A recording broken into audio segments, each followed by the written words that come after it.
Dobrý deň dávam a pánom na streame. Troška ešte nám meškajú niektorí účastníci, takže ešte dávame to 5 minút, 7 minút podľa toho, pretože nám hlásia, že sú troška v zápchách v Košiciach. Ale každopádne pozdravujeme všetkých do celého Slovenska.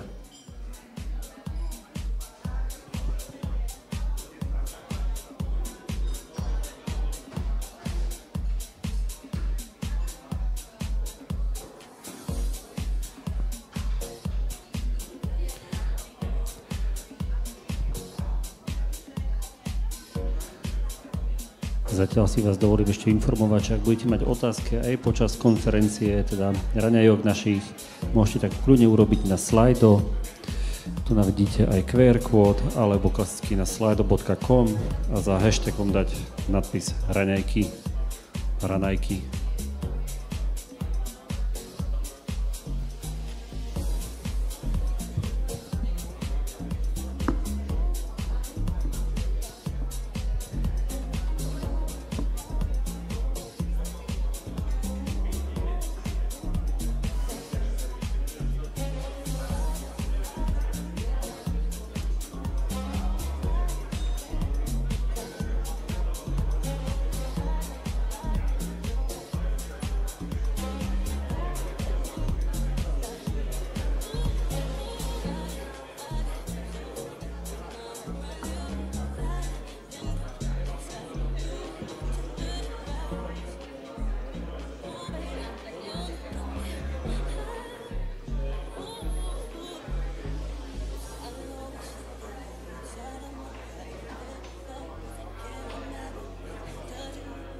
Pripomeniem tým, ktorí práve prišli na stream, pretože predpokladám tak, ako meškajú naši účastníci tu v Košiciach, meškáte aj vy na stream vonku, však prišli ste do práce.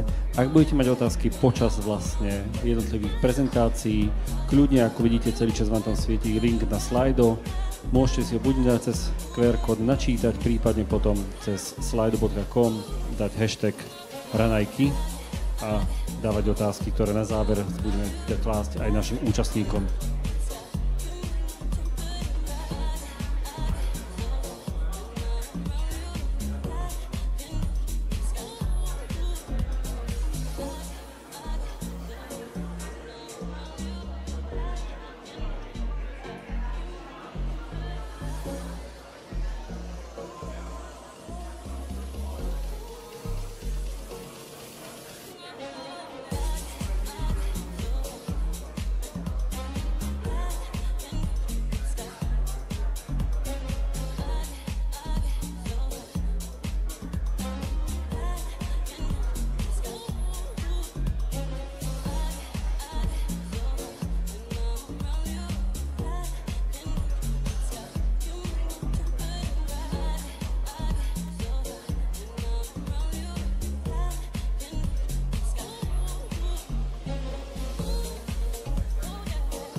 Raz, dva, tri. Počujeme? Počujeme. Dobré ránko všetkým. Vítam vás, milé dámy, milí páni. Prosím, zoberte si všetko dobré, čo vidíte. Poďte si tuto k nám sadnúť, aby sme splnili aj informatívny účel dnešného stretnutia. Pozdravujeme aj všetkých, ktorí sú pripojení online. Takže máme to tu také multimediálne. A pevne verím, že to máme dobre zabezpečené, lebo práve o kybernetických hrozbách sa dnes budeme rozprávať s našimi hostiami. Takže vítajte ešte raz na cyber raňajkách, ktoré organizuje spoločnosť Renomia v spolupráci s poisťovňou Colonnade. Pozvánky ste takisto mohli dostať od francúzsko-slovenskej obchodnej komory a talianskej obchodnej komory. Takže je to tu taká veľmi pekná kooperácia, z ktorej sa tešíme. Moje meno je Viktória Košová. Pokúsim sa vás dnes previesť týmito cyberraňajkami, ale určite sú tu oveľa vzdelanejší a profesionálnejší hostia, ktorí vám dnes odovzdajú všetko to, po čo ste si prišli. Takže nenecháme vás vyhľadovať nielen cez jedlo, ale aj cez informácie. Tak nech sa páči, ja teraz odovzdávam slovo do réžie. Pustíme si krátke video.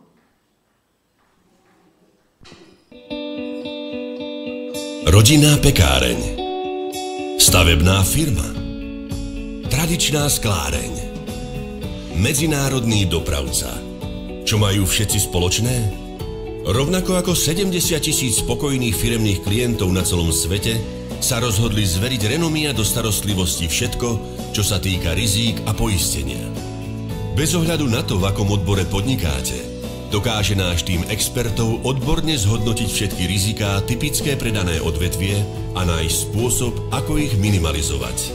Vďaka našej veľkosti a medzinárodným skúsenostiam si môžete byť istí, že pre vás dokážeme vyjednať tie najlepšie podmienky poistenia. A samozrejme, ak sa niečo stane, naši likvidátori sú vždy pripravení vám pomôcť. Postarajú sa o to, aby váš prípad bol vyriešený rýchlo a vo vašom záujme. Napokon od toho sme tu, aby sme sa vždy starali o tých, na ktorých nám záleží. O našich klientov, ich zamestnancov a rodiny. A aj vďaka tomu sme dnes najväčší maklér v strednej a východnej Európe.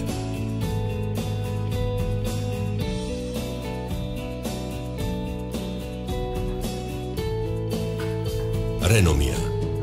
Vždy vo vašom záujme.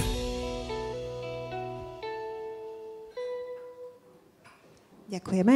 No a kto povolanejší by mohol predstaviť práve spoločnosť Renomiu a privítať vás tu na týchto raňajkách ešte ako pán riaditeľ Henrich Ignát. Nech sa páči.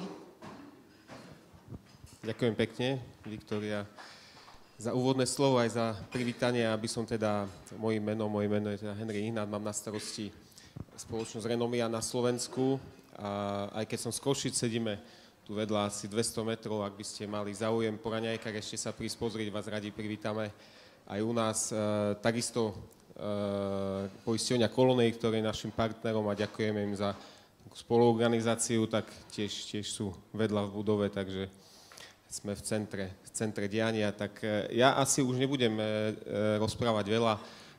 Videli ste pekné video, nám sa teda páči stále, to video je také rýchle a myslím, že obsahuje všetky informácie, ktoré sú potrebné. Sme rodinná firma, snažíme sa takto pristupovať k našim klientom.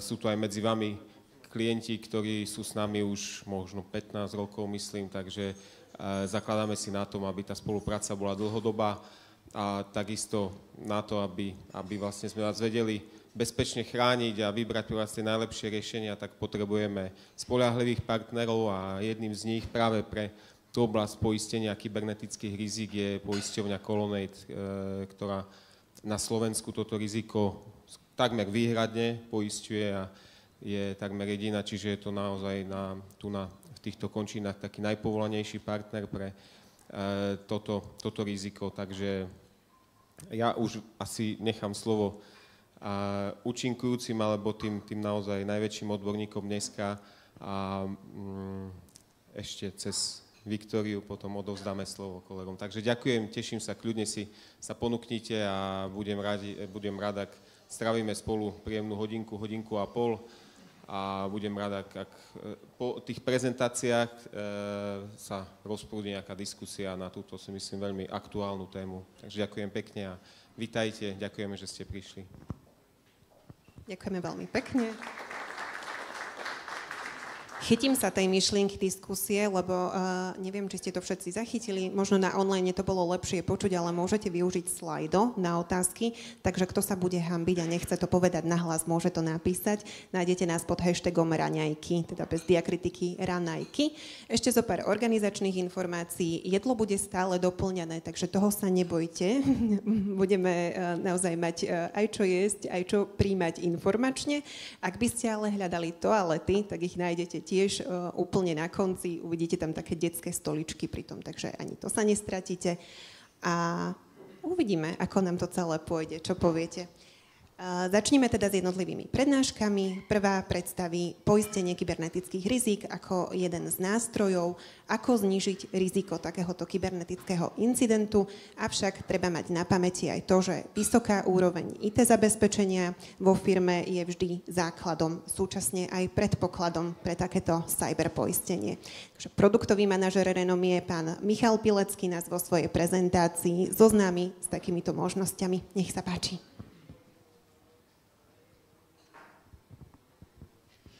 Dobrý den, dámy a pánové, i za mne. Já vás vítám jménem společnosti Renomia, jak už představil kolega Heňo Ihnát. Cílem mé dnešní krátké přednášky je seznámit vás s rizikem kybernetických incidentů, takzvané cyberriziko, a současně i s jedním z možných řešení, což je právě cyberpojištění neboli pojištění kybernetických rizik. Kybernetická rizika dneska v zásadě náš, ať už osobní či firemní život je o nějakých datech, informacích.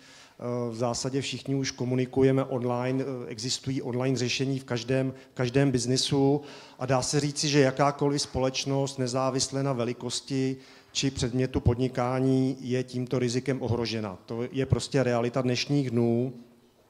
A současně i vnímání rizikových manažerů ve firmách nebo velkých pojistitelů v posledních letech konstatuje, že cyberriziko patří mezi top rizika. Jo, to znamená, už to nejsou živelná rizika či podobně, ale dneska cyberriziko společně s nějakým politickým rizikem, dneska bohužel i válečným rizikem, patří mezi top rizika, které takto společnosti vnímají. Ta rizika můžeme rozdělit zhruba do 4 oblastí. Ta první oblast je oblast technologií, to znamená IT řešení, hardware, software, případná nedostatečná ochrana dat, což je současně i oblast, kterou můžeme významně ovlivnit tím, že do toho investujeme, že ta řešení máme ta nejaktuálnější, ta nejlepší. Druhá oblast těch rizik jsou hackerské útoky. To už je oblast, kterou méně ovlivníme, to, že se stanete cílem útoku hackera, což je externí riziko, tak ta známá kybernetická kriminalita, zejména v oblasti vydírání ransomwareů. Třetí oblast je riziko ztráty, odcizení hardware. Dneska všichni máme chytré telefony, laptopy, notebooky a pokud to zařízení ztratíme nebo je nám odcizeno, tak kromě toho, že přicházíme teoreticky o hodnotu toho zařízení, té krabičky, což často je mnohem menší hodnota než hodnota těch informací, těch dat, která jsou tam uložena a ke kterým se někdo nepovolaný případně může dostat.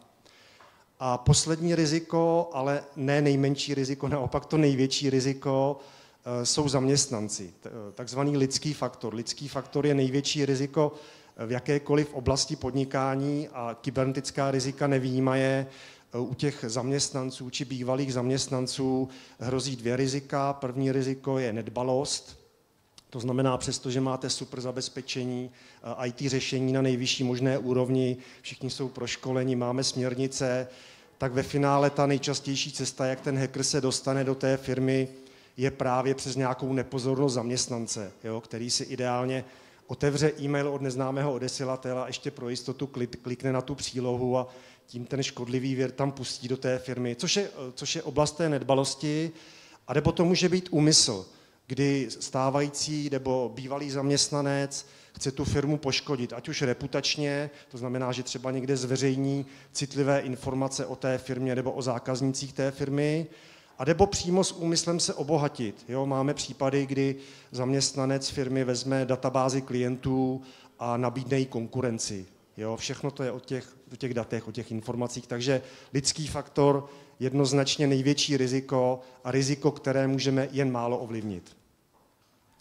Což nám v zásadě ukazuje i další slide, kde jeden z pojistitelů vlastně za posledních 10 let zpracoval statistiku v rámci kybernetického pojištění, co tam bylo vlastně příčinou, zdrojem toho rizika. A tady je dobře vidět, že více než 30% je skutečně z oblasti toho lidského faktoru, to znamená lidská chyba, to je ta nedbalost, zhruba 20%, a 13% nepoctiví zaměstnanci, tam byl přímo úmysl poškodit tu firmu nebo se obohatit. Dalších zhruba 30% jsou hackři, ale jak už jsme si řekli, tak vlastně i u těch hackerů, aby se dostali do té firmy, tak ta nejčastější cesta je přes toho zaměstnance nebo přes ten lidský faktor. A pak pro mě třeba trošku překvapivě skoro 15% je to i z oblasti těch ztracených, ukradených mobilních zařízení.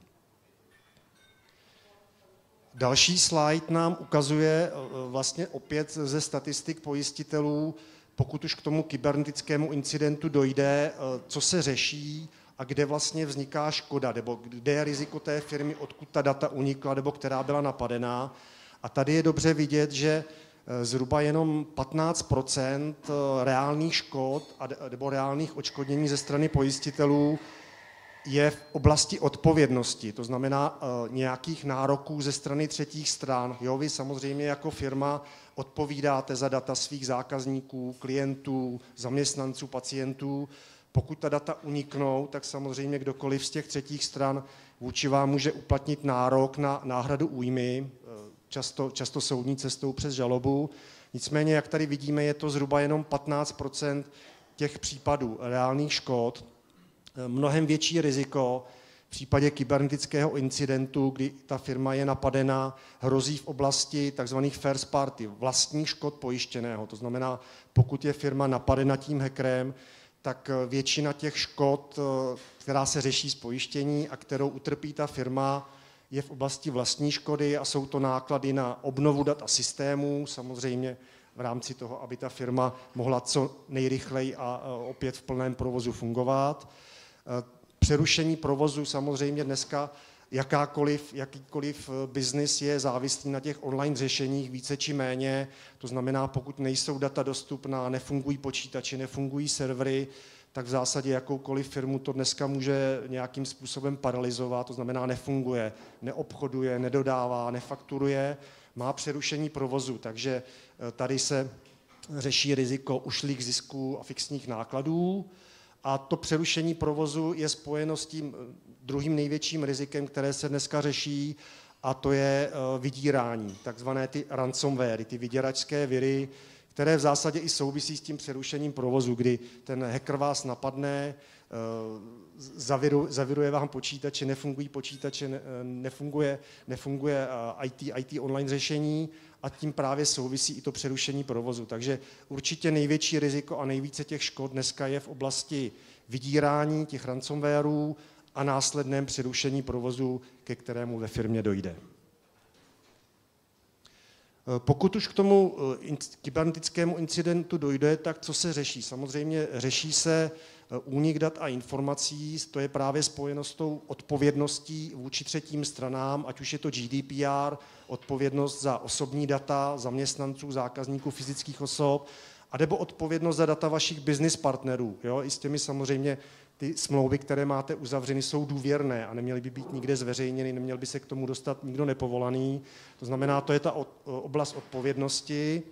Dále samozřejmě se řeší dopady do řízení IT a to souvisí s tím náklady na obnovu dat a systémů, aby pokud možno ta firma mohla opět co v nejrychlejší době začít fungovat, vrátit se do toho plného režimu normálního provozu. A řeší se dneska i významně PR, reputační riziko. Jo, dneska jakýkoliv biznis je postaven na důvěře zákazníků, ta důvěra se dlouho a složitě buduje a v případě kybernetického incidentu, okolo kterého často je velice negativní publicita, se ta důvěra může rychle ztratit. Jo, takže se řeší i samozřejmě to reputační riziko, případné poškození dobrého jména. Nicméně ve finále všechno se to dá převést do peněz, do nějakých finančních dopadů, které souvisí s tím kybernetickým incidentem. Takže první ta oblast jsou finanční škody těch třetích stran, to znamená to, že jehož data od vás unikla, byla ztracena či odcizena, vůči vám bude uplatňovat nějaký nárok na náhradu újmy. Pak jsou to vlastní škody v oblasti přerušení provozu, to znamená ty ušlé zisky, více náklady, fixní náklady, případně náklady spojené s vydíráním, to znamená placení výkupného těm vyděračům případně, nebo zase náklady na obnovu data systémů. A konečně jsou to případně i pokuty od dozorového orgánu v souvislosti s GDPR. I zde máte Úřad pro ochranu osobních údajů, který pokud dojde k tomu incidentu, ta data uniknou, tak ten úřad to šetří a pokud zjistí jakékoliv menší či větší pochybení, tak následuje GDPR pokuta. Tady bych ještě zmínil takovou cyberargumentaci. Toto riziko řešíme a pojištění řešíme posledních 10 let, takže není to žádná novinka, je to pojištění, které se už delší dobu nabízí, nicméně stále není tak rozšířeno, jak bychom si všichni přáli. A tady jsou asi nejčastější argumenty, s kterými se setkáváme při diskuzích s našimi klienty, s našimi partnery. První týká se to jen velkých firem, což zaznívalo zejména na začátku, kdy se toto riziko objevilo, což není upřímně pravda. Ze statistik, z praxe víme, že více než polovina útoků míří právě na takzvané SME, to znamená střední a menší firmy. A je to spojeno i s tím, že upřímně i pro ty hackery, ty střední a menší firmy jsou jednodušší cíl. Je jednodušší se tam dostat a ty útoky dneska často nejsou cílené, že by si někdo vybral nějakou velkou bohatou firmu a začal ji vydírat. Samozřejmě taky se to děje, ale dneska většina těch útoků je takzvaně plošných, kdy se prostě napadnou desítky, stovky, tisíce firem a v zásadě se čeká, až která se chytne, kde selže ten lidský faktor a kde se ten vir do té firmy dostane. Takže určitě se to týká všech firem. Další taková mýlka je, že nepracujeme s citlivými daty, nejsme nemocnice, nejsme banka. To taky neplatí. Jak jsem dokumentoval na těch předchozích slajdech, tak to největší riziko u těch kybernetických incidentů není v oblasti té odpovědnosti za ta data, ale to největší riziko je u té samotné firmy, která je případně napadena, protože jí hrozí to přerušení provozu, ty náklady související s tím vydíráním nebo související s těmi náklady na obnovu dat a systémů.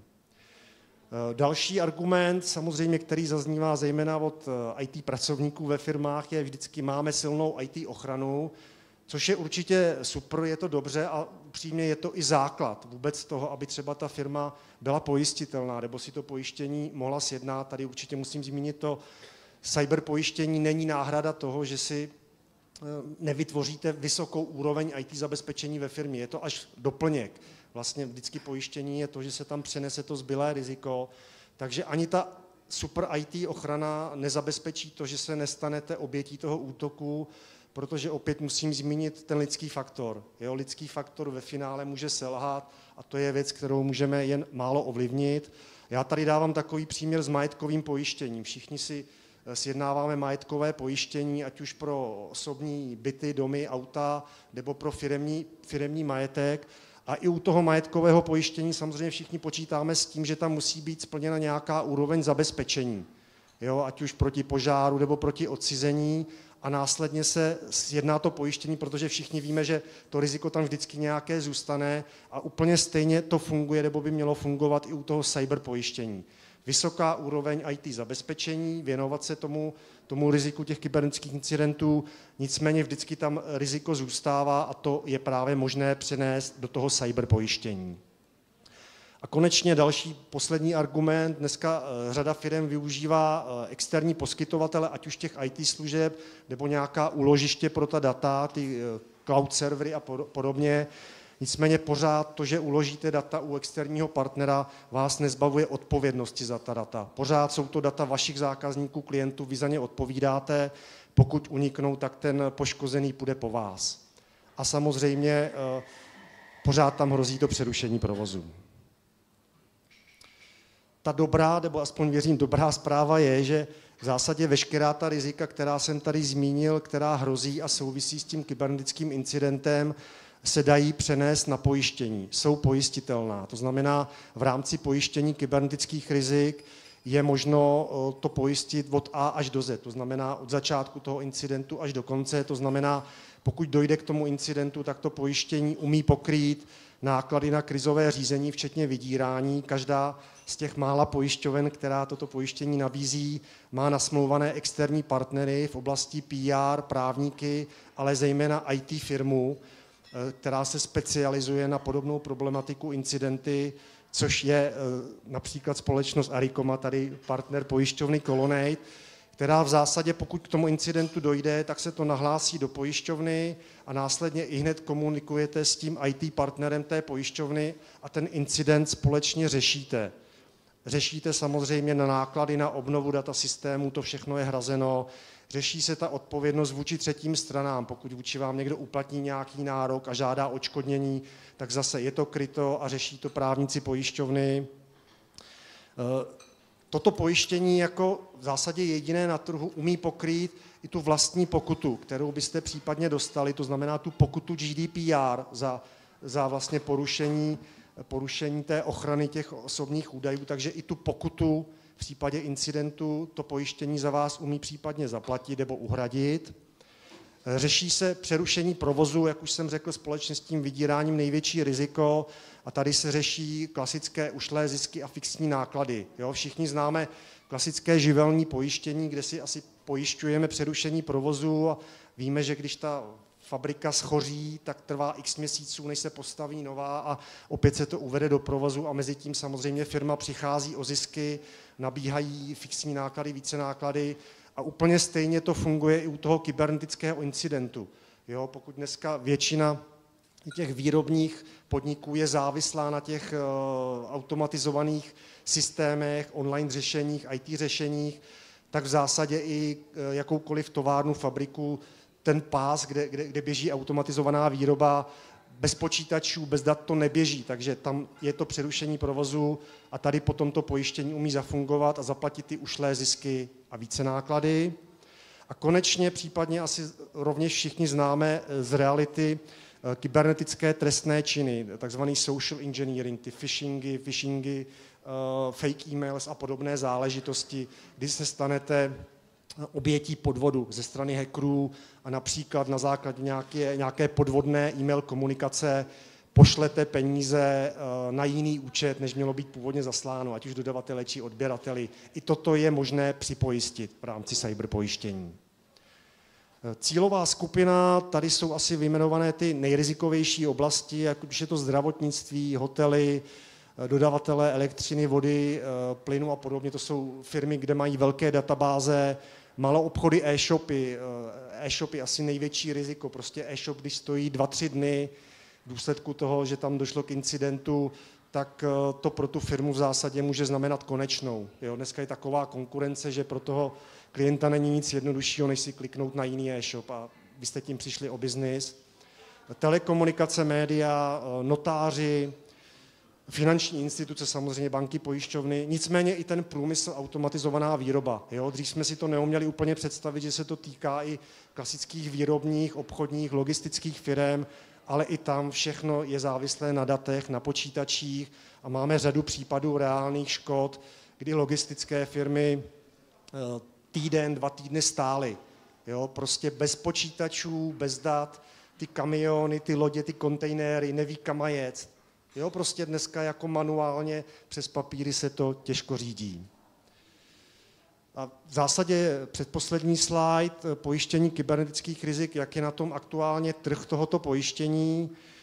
Jak už jsem řekl, to pojištění se tady nabízí 10 let a déle, takže není to úplná novinka na trhu, nicméně ten trh se poměrně dynamicky rozvíjí a rozvíjí se tím, jak se rozvíjí i to riziko těch kybernetických incidentů a to upřímně narůstá. To asi vnímáme všichni úplně stejně, což současně znamená to, že i ta nabídka toho trhu těch pojistitelů je relativně omezená z hlediska počtu pojistitelů a jejich kapacity, nicméně samozřejmě pořád tady to řešení je.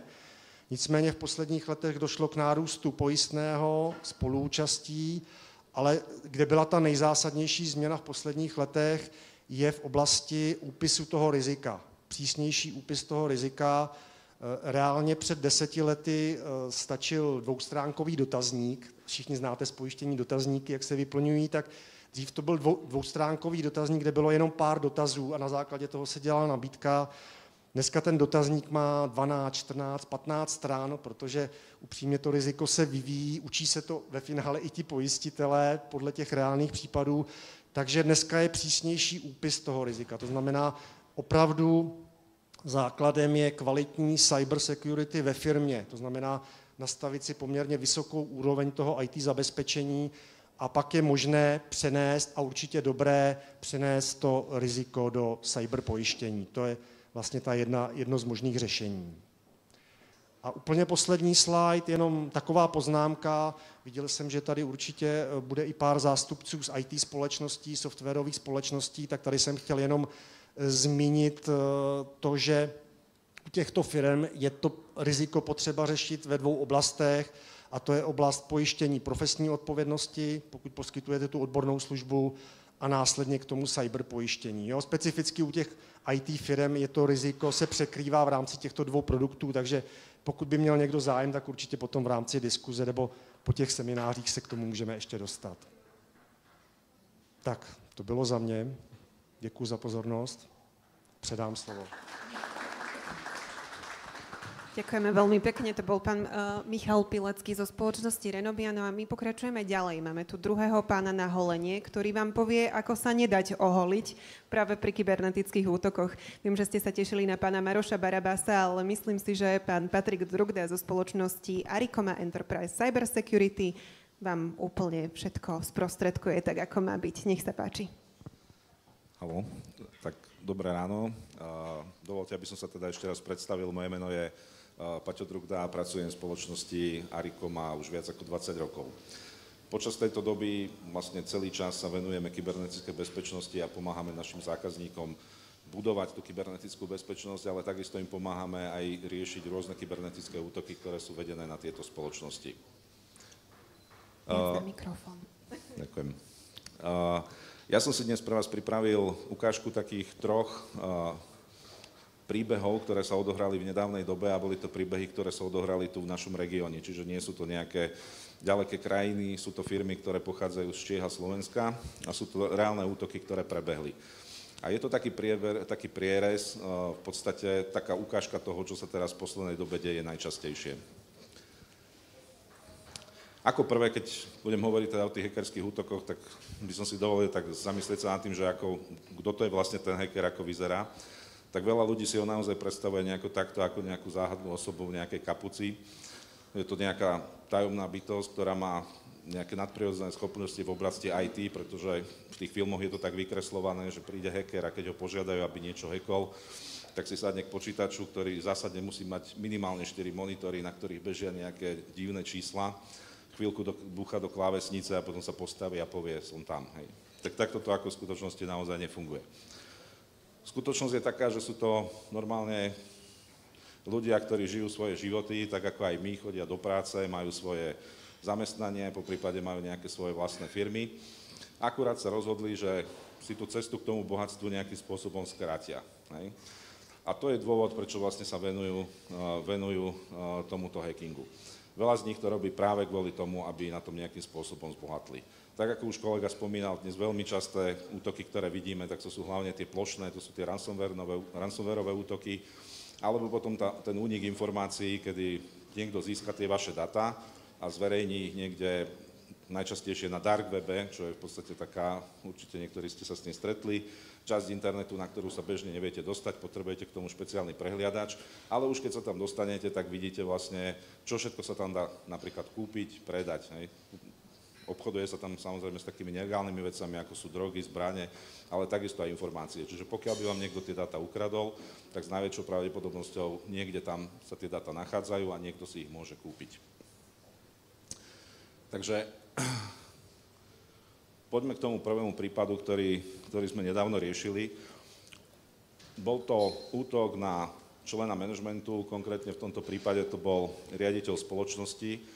Bola to výrobná spoločnosť, ktorá mala do 200 zamestnancov, čiže zase bol to taký nebola to nejaká veľká firma, zaoberala sa výrobou a celková škoda tohto útoku bola vyčíslená na 160 000 eur. Čo sa tam vlastne stalo? Ten útok bol ten typický, kedy sa niekto snaží nejakým spôsobom podvrhnúť faktúru na zaplatenie. V tomto prípade to bolo tým, že v podstate útočník sa dostal k e-mailovému účtu generálneho riaditeľa. Tým šetrením bolo zistené, že vlastne stal sa obeťou phishingového útoku, kedy klikol na nejakú stránku a nejakým spôsobom si infikoval svoj vlastný počítač. No a následne, keď ten užívateľ, alebo teda ten útočník mal prístup k tomu e-mailu, tak si vedel pozrieť, akým spôsobom, ako komunikuje ten riaditeľ. Zistil, že vlastne je možné, alebo teda štandardne posiela svojej ekonomke faktúry na úhradu, videl, aké typy faktúr tam chodia a vlastne len zreplikoval faktúru s tým, že tam bolo iné číslo účtu. S tým, že naliehavo poslal e-mail, že urgentne poprosím zaplatiť. Samozrejme tým, že je to menšia firma, vy si možno poviete, že u vás sa to stať nemôže. Áno, pokiaľ je to nejaká väčšia firma a má nastavené tieto procesy, máte procurement, kde proste máte evidovaných svojich dodávateľov, máte tam zadané čísla a účtov, na ktoré sa platí bežne a nie je možné zaplatiť faktúru. V takýchto menších firmách to funguje a tak toto naozaj sa dá spraviť.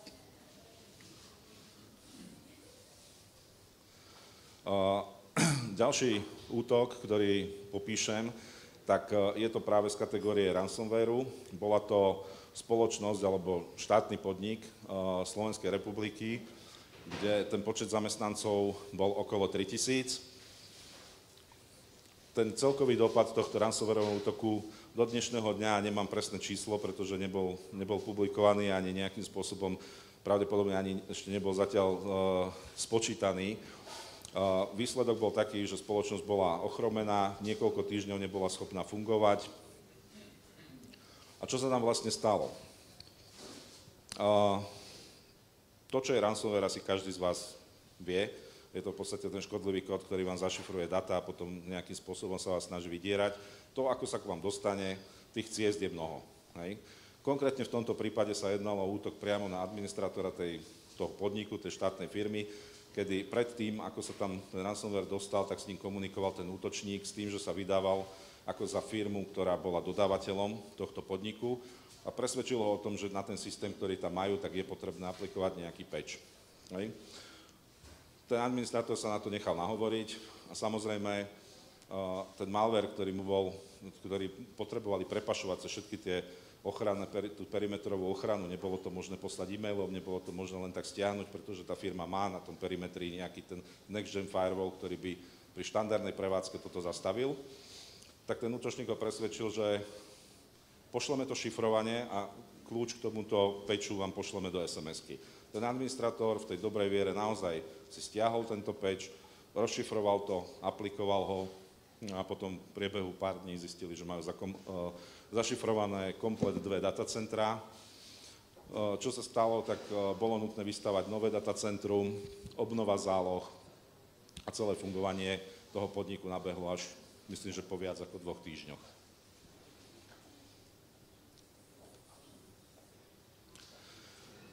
Potom tu mám tretí útok, ktorý sa odohral v jednej českej spoločnosti, ktorá mala do 1000 zamestnancov. Je to spoločnosť, ktorá sa venuje, alebo ten svoj biznis má postavený práve na tých online službách. Čiže to najkritickejšie, čo sa môže takejto spoločnosti stať, je to, že príde o tie svoje predajné kanály a nebude môcť fungovať. A v tomto prípade to naozaj tak bolo. Tá spoločnosť, alebo teda celkový dopad tohto ransomwareového útoku v tomto prípade bol okolo 1,1 milióna, s tým, že v tom sú zarátané samozrejme tie náklady na ten ušlý zisk a náklady na celkovú tú obnovu celého datacentra. Čo sa stalo v tomto prípade? V tomto prípade nebolo využité sociálne inžinierstvo, to je tá technika, kedy ten útočník sa snaží nejakým spôsobom podvodne donútiť tú svoju obeť, aby s ním nejakým spôsobom spolupracovala, pretože aj ten hacker je teda veľmi lenivý človek, je to lenivý človek, takže nebude lámať nejakú perimetrovú ochranu, on proste keď potrebuje nejaké informácie z tej firmy získať, tak najčastejšie to urobí tak, že tam zavolá a skúsi si ich vypýtať. a ono s najväčšou pravdepodobnosťou sa mu to naozaj podarí, pretože keď vhodne zvolí ten scenár a vhodne zapôsobí, alebo proste si to nachystá, tak sa mu túto informáciu podarí získať aj bez toho, aby to musel hackovať. V tomto prípade to však tak nebolo.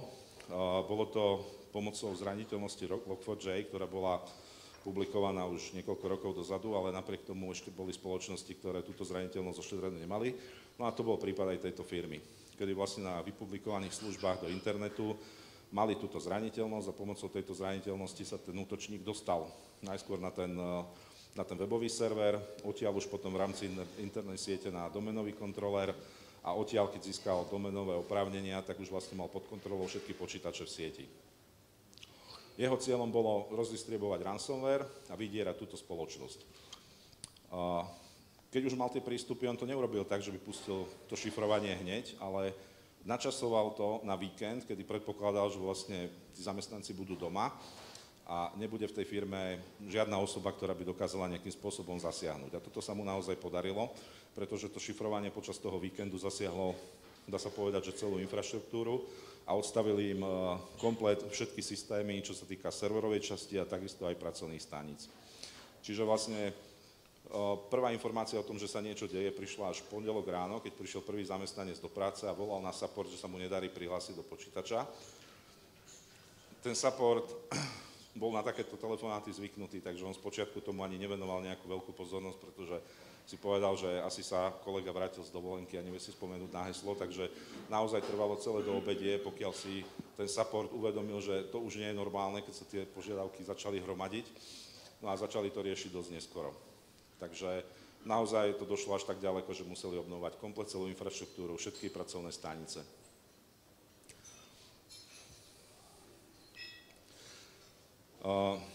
Jak sa voči tomuto chrániť?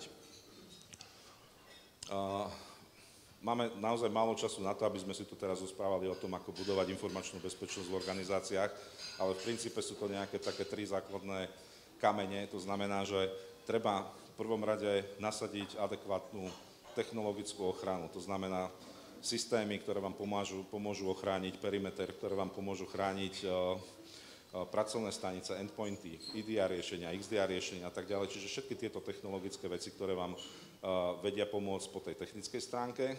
Samozrejme, veľmi dôležitá vec súbežne s tým vybudovať a postaviť a odskúšať procesy, ktoré vám v tomto môžu pomôcť. To znamená od takých tých biznis procesov, čo sa týka napríklad toho prvého útoku, aby nebolo možné jednoducho podhodiť nejakú faktúru, až po procesy, ktoré riešia napríklad odchody a príchody nových zamestnancov. Teraz nemyslím tým navrátnici, ale celkovo do spoločnosti, kedy sa prideľujú, odoberajú oprávnenia. Procesy, ktoré si viete nachystať dopredu, čo sa týka nejakého havarijného plánovania, pretože to je téma, ktorá vás môže zachrániť v prípade, pokiaľ sa stanete terčom takého útoku a máte tieto havarijné plány nachystané, máte ich odskúšané, tak vám to veľmi efektívne dokáže skrátiť tú dobu, kedy budete bez tej vašej infraštruktúry a bez tých vašich systémov. No a potom, ako posledná vec, netreba zabúdať na tých užívateľov, pretože niekoľkokrát tu bolo povedané, že vlastne tie útoky sú vedené nie len teda tie technické, ale sú tam aj tie útoky, ktoré sú vedené tým sociálnym inžinierstvom. Hej. To sú veci, ktoré naozaj tí hackeri dnes využívajú veľmi často. Zo začiatku tie pokusy boli, určite viete, e-maily, ktoré boli písané nejakou lamanou slovenčinou a tak ďalej. Toto už dávno neplatí. Už teraz naozaj tie sofistikované, či sú to tie phishingové útoky, phishingy, to znamená telefonický útok, alebo SMS-kový útok, alebo akýkoľvek iný útok, ktorý zneužíva práve tú nepozornosť toho užívateľa, tak už dnes sú veľmi sofistikované a naozaj závisí len od toho, že akú námahu si ten útočník dá s tým, aby spoznal tú obeť svoju, v akej aktuálne žije situácii, aké problémy rieši. A dá sa povedať, že ja v tej kybernetickej bezpečnosti naozaj robím už strašne dlhú dobu, venoval som sa aj sociálnemu inžinierstvu, robil som v tých tímoch, ktoré robili tieto testy s sociálnym inžinierstvom a nedovolím si tvrdiť, že mne by sa také niečo nestalo. Na každého sa nájde situácia, scenár, ktorý zafunguje. Čiže treba naozaj aj tých ľudí vzdelávať, treba ich na to upozorňovať, že takéto niečo sa môže stať aj v tej vašej spoločnosti. Ono ich to 100% neochráni, ale ide len o to, aby naozaj proste boli pozorní a snažili sa naozaj rozmýšľať, keď niečo vykonávajú, alebo ich niekto žiada o nejakú spoluprácu. Takže... Ďakujeme. Ďakujem, Maja. To bol Patrik Drogda zo spoločnosti Arikoma. Ja by som teraz parafrazovala nášho kolegu, ktorý hovorí, že kým som ticho a kým mlčím, tak si o mne môžu myslieť, že som hlúpy. A ako náhle otvorím ústa, veľmi rýchlo ich o tom môžem aj presvedčiť. Takže nebojte sa, k tomuto mám len 2 pripomienky. Nie sú hlúpe otázky, takže pokojne ich kladte ďalej cez slajdo. A pozerám, že už máme aj prvú, tak veľmi v rýchlosti sú aj ženy, ktoré by boli hackerky? No, môžem to potvrdiť, áno, sú hackerky, dokonca aj v našom týme, čo máme etických hackerov, ktorých máme aktuálne okolo 20, tak tam máme 2 dievčatá, ktoré sú naozaj veľmi šikovné. Tak dobrá, možno zárobková činnosť. Ďakujeme za motiváciu. No a máme pred sebou ešte posledného speakera Ivana Holeho z poisťovne Colonnade, ktorý nadviaže na tie konkrétne incidenty a poviem vám o tom, ako naše poistenie Cyber vie pomôcť v týchto prípadoch. Nech sa páči. Ďakujem, Vicky, za slovo. Ešte raz sa predstavím, som Ivan Holý, mám na starosti úpis kybernetických rizík v spoločnosti Colonnade. Dovolím si nadviazať najskôr na Vicky. Hlúpe sú len odpovede, žiadna otázka nie je hlúpa, aby som to doplnil. A nadviažem aj na Patrika takým nejakým prvotným mýtom, ktorým si pomôžem, keď niekto tvrdí, že my to máme zabezpečené dobre, nám sa to stať nemôže. Dovolím si tvrdiť, Patrik mi určite dá za pravdu, že ak sa máte stať cieľom kybernetického útoku, tak sa ním určite stanete, určite sa k vám dostanú a je len otázkou vášho nastavenia zabezpečenia, možno aj nejakého poistenia, ako dokážete následne minimalizovať dopad toho kybernetického útoku alebo incidentu. Čiže v žiadnom prípade neexistuje ideálna obrana, Patrik to potvrdí, možno by sa dostali aj k nemu. Čím si ďalej pomôžem, je prípad, ktorý rozprával Patrik, bola to tá posledná škoda, kde to vyzerá, že spoločnosť Colonnade, naša sesterská pobočka v Čechách, môže zaplatiť až 1,1 milióna eur. Poviem, je to veľmi drahá reklama, veľmi drahý marketing, ale sú to dobre investované peniaze, lebo naozaj nám to pomáha predávať poistenie kybernetických rizík. Ako Patrik vysvetlil ten prípad, nadviažem, čo sa stalo. Prebehol nejaký kybernetický incident, klient ho na začiatku nejako, išlo o online spoločnosť, online predaj, klient ho na začiatku nejak až tak, by som povedal, kriticky nevyhodnotil. Následne, keď zistil, že teda už má problém, dovolím si nesúhlasiť s Michalom Pileckým. Je to málo kedy s ním nesúhlasím, ale dovolím si nesúhlasiť. My by sme v prípade kybernetického útoku určite neodporúčali kontaktovať poisťovňu. Žiaľ, my vám nevieme pomôcť kybernetickým útokom, my to vieme zaplatiť. My sme tá osoba v tejto symbióze, ktorá to nakoniec, alebo tá entita, ktorá to nakoniec zaplatí. Ale my vždy odporúčame, kontaktujte svojich špecialistov, či už máte interných špecialistov, alebo by ste mali, ak by ste boli našim klientom, špecialistu, je to služba 24/7 v podobe spoločnosti Arikoma, určite volajte im. Oni sú tí, ktorí sú na to odborníci, ktorí vám vedia pomôcť. Žiaľ, ani my, a dovolím si tvrdiť, ani spoločnosť Renomia vám nevie nič iné povedať, len kontaktujte túto spoločnosť, alebo nech vám to riešia ITčkári, nejakí forenzní špecialisti. Ja by som rád v podstate popísal, čo konkrétne zafungovalo z toho poistenia, z toho celkového poistenia, ktoré vysvetľoval Michal Pilecký. Čo sa týka toho incidentu, zatiaľ to vyzerá, tá škoda podľa mňa nie je ešte uzatvorená, vyzerá to teda až na 1,1 milióna, že tam bude z toho celkového krytia, ktoré je možné v poistení Cyber dojednať, budú tam zaplatené náklady na forenzného špecialistu, čiže to je to poradenstvo v kybernetickej bezpečnosti, náklady na obnovu elektronických dát, to sú náklady na zistenie stavu dát a prípadné obnovenie alebo nahradenie dát a zaplatí sa tam aj prerušenie prevádzky siete, čiže tie fixné náklady a ten ušlý zisk. Vyzeralo to v prvom momente, že si ten útočník bude pýtať aj nejaký ransomware, čiže nejaké to výkupné. Nakoniec to nebolo potrebné zaplatiť, ale ak by to bol ten prípad, tak tu vidíte vlastne plné krytie, ktoré popísal Michal dopodrobná a čo je všetko možné zaplatiť.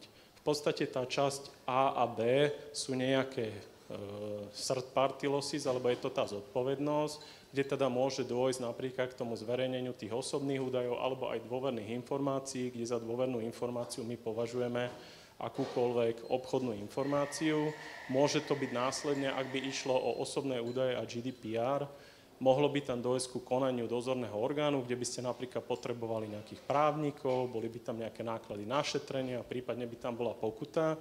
Možno by som len doplnil, že v zmysle legislatívy GDPR tá pokuta za jedno porušenie v oblasti osobných údajov môže byť až do výšky 4%, ale holdingového obratu, čiže ak by ste boli súčasťou nejakej nadnárodnej spoločnosti, tak to môže ísť až do výšky 4% ročného obratu, maximálne 20 miliónov. To je za jeden incident.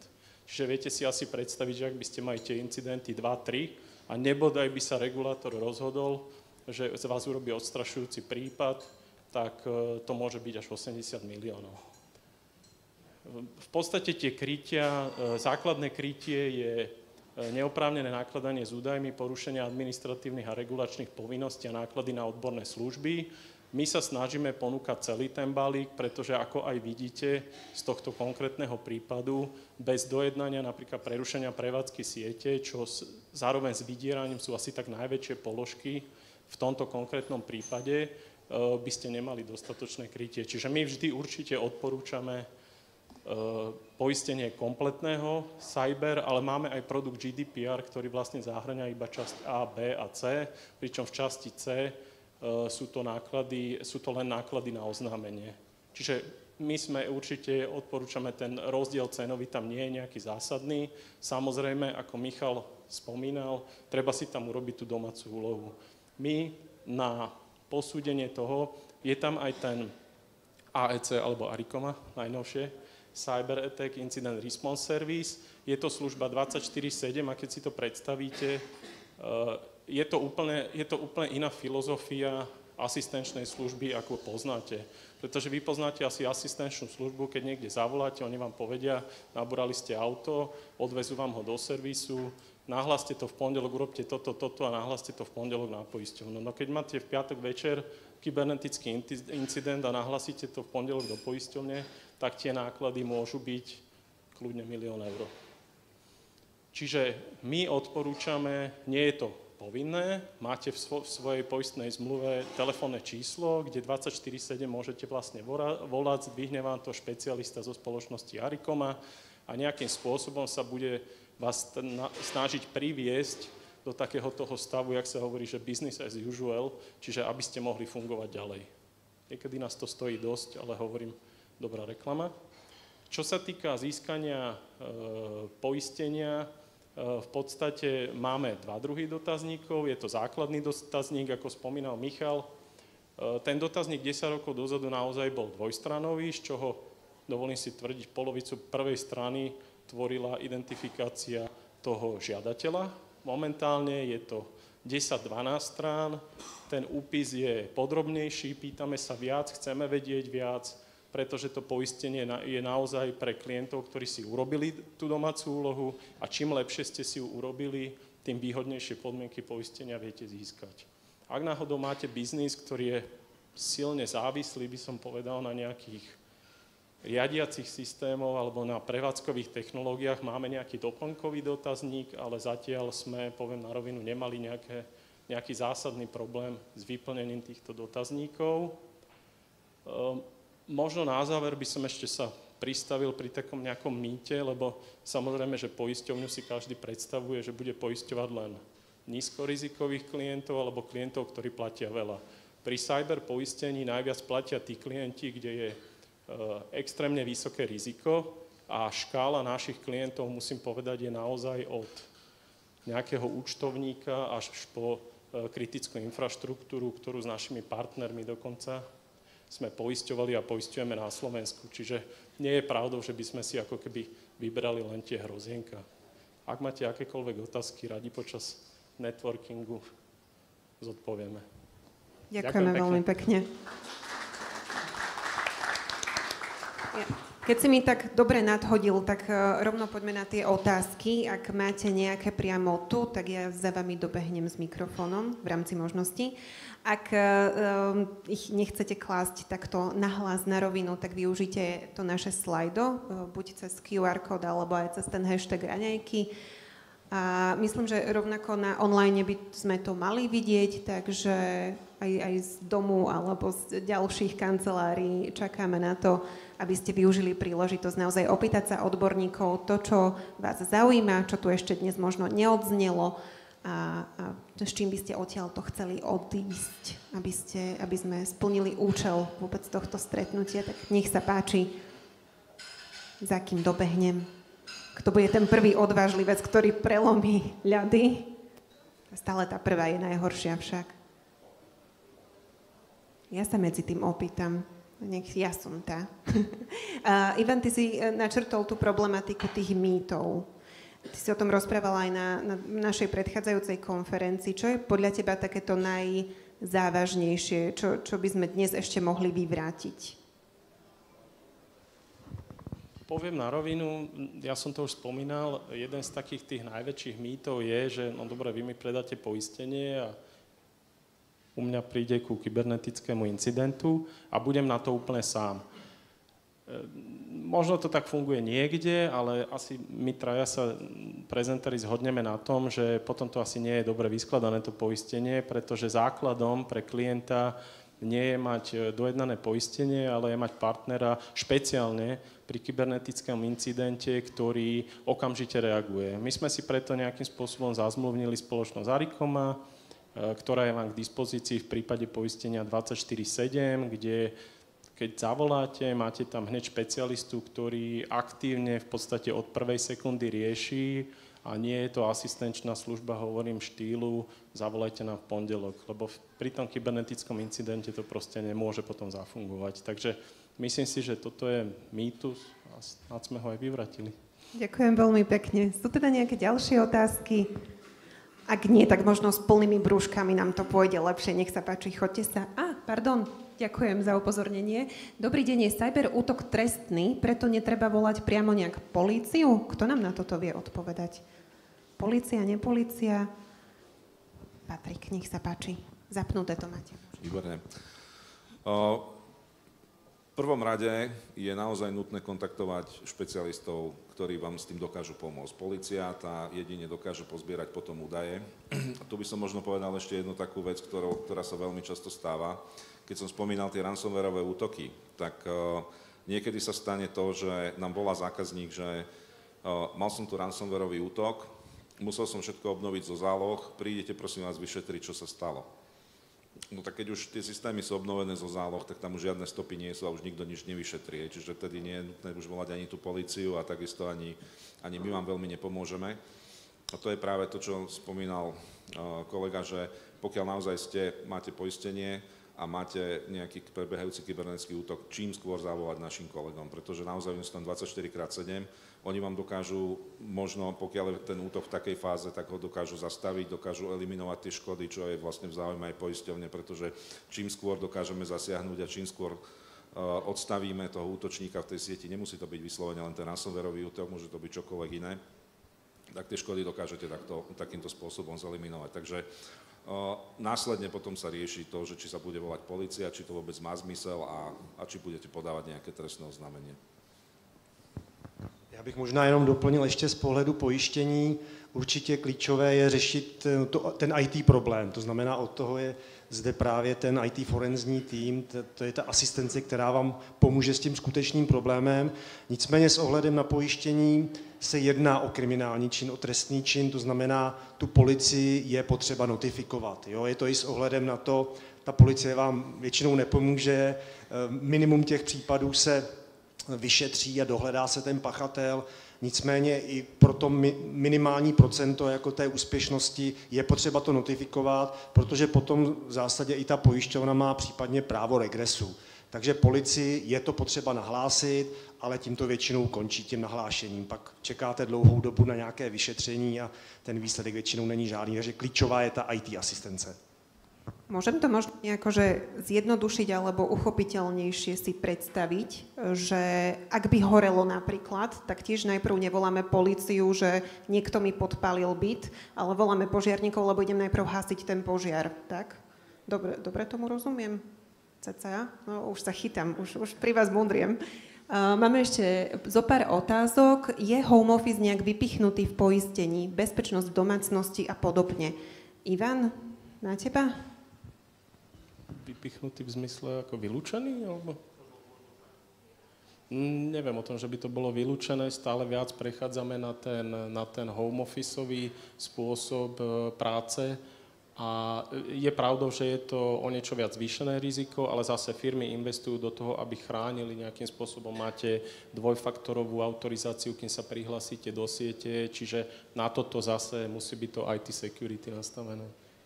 Pani, ještě nějaké doplnění?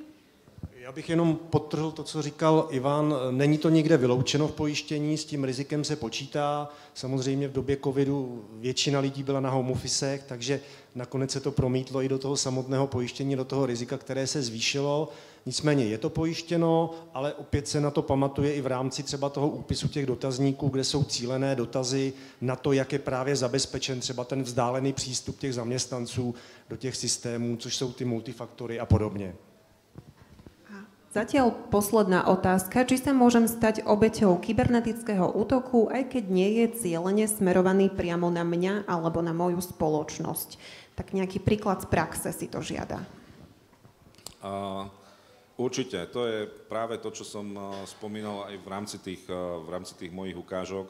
V prípade, že sa jedná o nejaký plošný útok, či to je nejaký ransomware, pretože predstavte si to tak, že máte tých útočníkov, ktorí naozaj sú, ktorých si dokážete dokonca aj zaplatiť. Čiže pokiaľ by ste chceli v rámci priemyselnej špionáže zistiť nejaké informácie o nejakej konkurencii, tak je na dark webe si možné takúto službu dokonca objednať.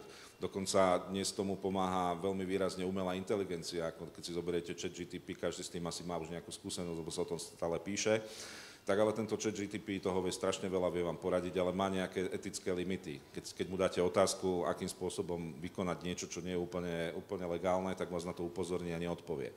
Na dark webe existuje presný klon, ktorý je WormGPT, ktorý tieto limity nemá, takže to vám dokáže poradiť a zostaviť vám čokoľvek. Dokonca kolegovia tvrdia, že je možné si ho požiadať, aby vám vytvoril ransomware na mieru pre vás, hej, ktorý vlastne bude robiť to vydieranie vo vašom mene a bude vám posielať, alebo teda tie peniaze budete zbierať na vlastný účet.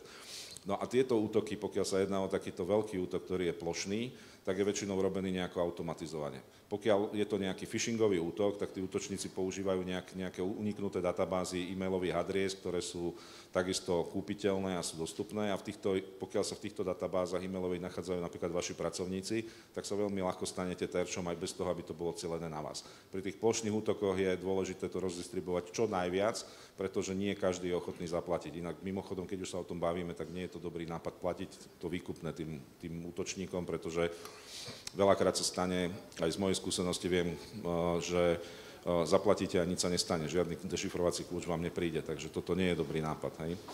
No a vlastne áno, čiže potvrdzujem, naozaj pri tých plošných útokoch sa bez problémov môžete stať terčom útoku bez toho, aby to bolo vyslovene cielené proti vám. Ďakujeme.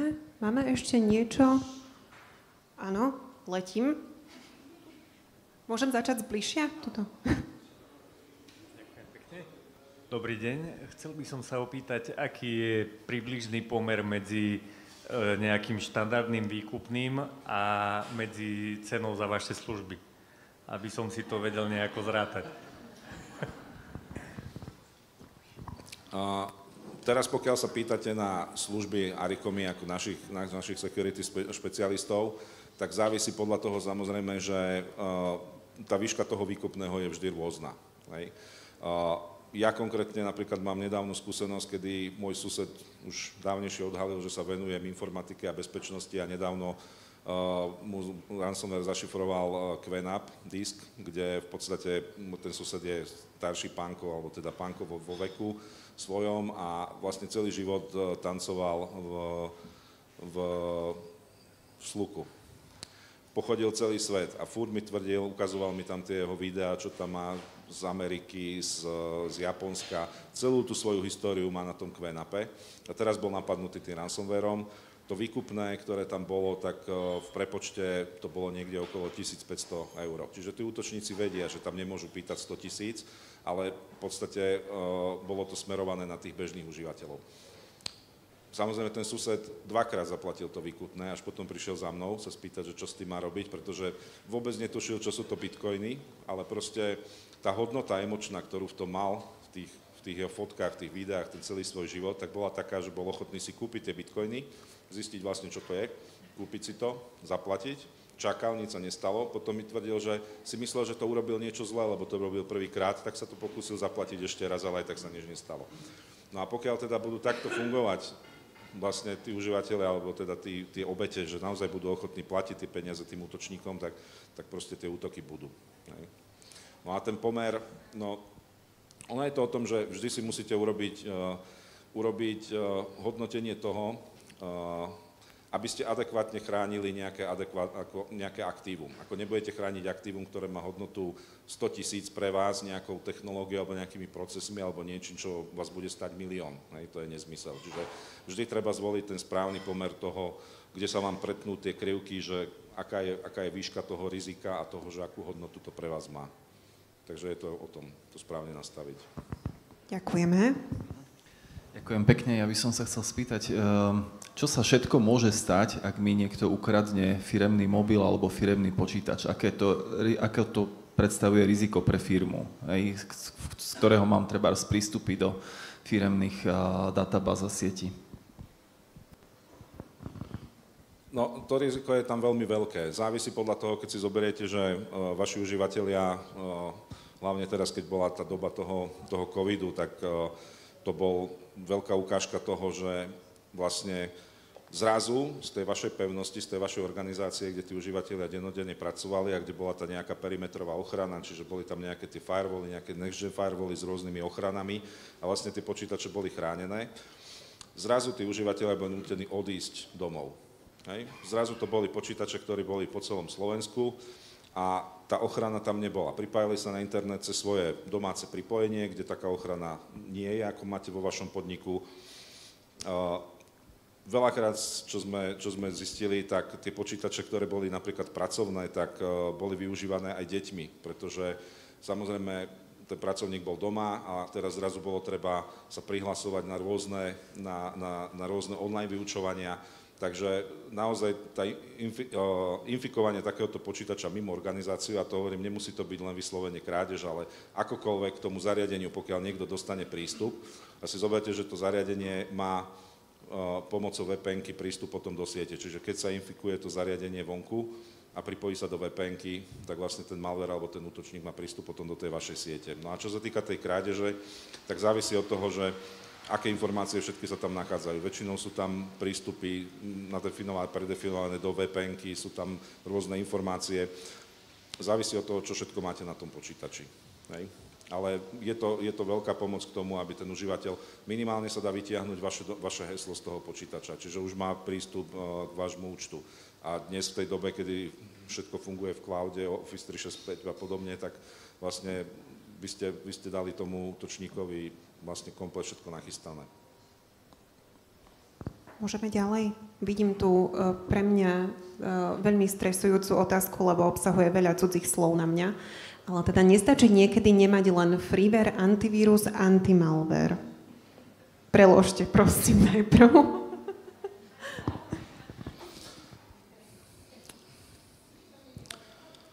No, nedá sa povedať, že by to nebolo riešenie. Ja si dovolím tvrdiť, že skôr to, že či vám bude stačiť ten freewareový nejaký antivírus, tak bude závisiť od toho, kto bude pri tom počítači pracovať. Pretože pokiaľ tam bude nejaká uvedomelá osoba, ktorá si bude dávať pozor na to, aby nerobila nejaké aktivity, ktoré sú vysoko rizikové, tak si dovolím tvrdiť, že sa to dá zvládnuť. Aj pokiaľ by to bolo nejaké korporátne prostredie, tak tam by som o tom už veľmi pochyboval. A keď už tak pozerám na tie názvy, tak antivírus, antimalware v dnešnej dobe už nepostačuje. Dnes už treba rozmýšľať o tom, že na tých pracovných staniciach, na tých endpointoch by malo byť nejaké IDR riešenie, ktoré dokáže jednak detekovať nielen teda aktivity nejakých softvérov, ale dokáže naozaj detekovať aj pohyb nejakého útočníka v sieti a tak ďalej, a takisto robiť aj nejaký response, čo je veľmi výhodné, keď máte tie počítače mimo kontrolu a mimo podniku, takže asi tak. V prípade súkromných osôb nespadá toto nejako do poistenia domácnosti? Keď vám niekto zničí domáce NAS, media server, Ivan? Nie? Možná k tomu jenom doplním, teda není to úplně náš šálek kávy, my děláme korporátní pojištění, nicméně vím zase z osobního života, že v rámci pojištění domácnosti se u některých pojistitelů objevují i při pojištění, které cílí na takzvanou IT asistenci, právě pro oblast třeba těch kybernetických incidentů, to znamená, pokud je napaden ten váš domácí počítač, tak teoreticky můžete zavolat do té pojišťovny, respektive jejich asistenční službě a ta s váma bude řešit, co se stalo, co případně máte udělat, ale nemyslím si, nebo respektive jsem přesvědčen o tom, že to do pojištění domácnosti nekryje to samotné, třeba ty náklady na obnovu datasystémů a určitě to nekryje třeba ten konkrétní případ, co tady popisoval kolega, nějakou hodnotu třeba nějakých těch fotek nebo videí, která se těžko vyčísluje, takže to určitě předmětem toho pojištění není. Maximálně nějaká asistence. Ako je to u nás v Colonnade, možno bude vedieť povedať kolega Juraj potom pri tom záverečnom networkingu, takže koho to zaujímalo, určite sa s Jurajom spojte. A teraz jedna zradná, či je Arikoma poistená? Tak to sa priznám, že na toto neviem odpovedať, možno kolegovia. Určitě je to důvěrná informace, ono shodou okolností společnost Arikoma je naším klientem v České republice jako skupina a pojištěná je určitě na riziko pojištění profesní odpovědnosti, což je klíčové riziko pro IT firmu, vlastně poskytuje své odborné služby a v souvislosti s tím, kdyby došlo k nějakému pochybení nebo škodě třetích stran, včetně odpovědnosti za data, za které odpovídá, tak na to pojištěna určitě je. Kybernetické pojištění asi nebudem komentovat. Ďakujeme. A aké podmienky musíme splniť, aby sme sa mohli poistiť? Ivan, ty si to trošku načrtol v tvojej časti, možno to skús nejako sumarizovať. Poviem na rovinu, my nehovoríme, aká má byť miera zabezpečenia, my sa pýtame, alebo ako majú byť nastavené IT security, my sa pýtame na nejaké konkrétne otázky, ktoré nám dajú o vás nejaký pohľad. Z toho nám jednoznačne vyplynie, či, ja to nazývam splnením domácej úlohy, či ste si tú domácu úlohu splnili dobre, alebo pre nás nepostačujúco. Ak pre nás nepostačujúco, vieme odporučiť prostredníctvom našich partnerov možno nejaké vylepšenia, ktoré ale už si musíte robiť na komerčnej báze s nimi. Ale ak sa, poviem to, kvalifikujete k nám, ak ten rizikoprofil je pre nás dobrý a akceptovateľný, tak vám ponuku určite dáme. Ďakujeme. Utekáme ešte niekam s mikrofónom. Sú tu ešte nejaké otázky? Ak nie, tak prosím, vrhnite sa ešte na zvyšok raňajok, lebo ja som staromodná, ja vám to nakrabičkujem. Overujú sa podmienky poistenia auditom. Nepôjdeme jesť tak skoro ešte. Neoverujú, ale zase, keď niečo zadeklarujete, tak si musíte byť vedomí aj toho, že ak by sa v prípade poistnej udalosti prišlo na to, že ste nás, nazvem to diplomaticky, uviedli v omyl, tak sa tam postupuje v zmysle občianskeho zákonníka, čiže môžeme odmietnúť plnenie a poistenie sa v podstate ako keby vypovie. Takže ja si myslím osobne, že je lepšie urobiť si tú domácu úlohu, doplniť si to tým poistením a nie skúšať, či potom sa budeme naťahovať, či to máte urobené tak, ako ste nám tvrdili. Ďakujeme. No a teraz ja by som to... Já bych to možná jenom ještě doplnil. Určitě to pojištění, ta nabídka se zpracovává na základě toho dotazníku, to znamená, kde odpovídáte na ty konkrétní cílené dotazy. Jsou výjimečné případy skutečně velkých rizik typu bank, kde nestačí ten dotazník a potom tam ta pojišťovna pošle i někoho na ten audit, třeba 2denní a 3denní. A současně bych ještě doplnil i to, pokud ten audit máte případně i nějaké to ISO 27001, tak samozřejmě i na to je cílený dotaz v dotazníku a pokud takový audit máte, tak to určitě pomůže.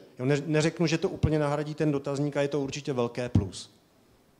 Ďakujeme veľmi pekne. Každopádne páni Michal Pilecký, Patrik Drugda, Ivan Holý tu ostávajú do tej 11. Pokojne ich odchyťte. Sú na to pripravení aj na ďalšie otázky a s nimi spojené odpovede, verím. Ďakujeme veľmi pekne a užite si zvyšok týchto biznis raňajok. Nech sa páči.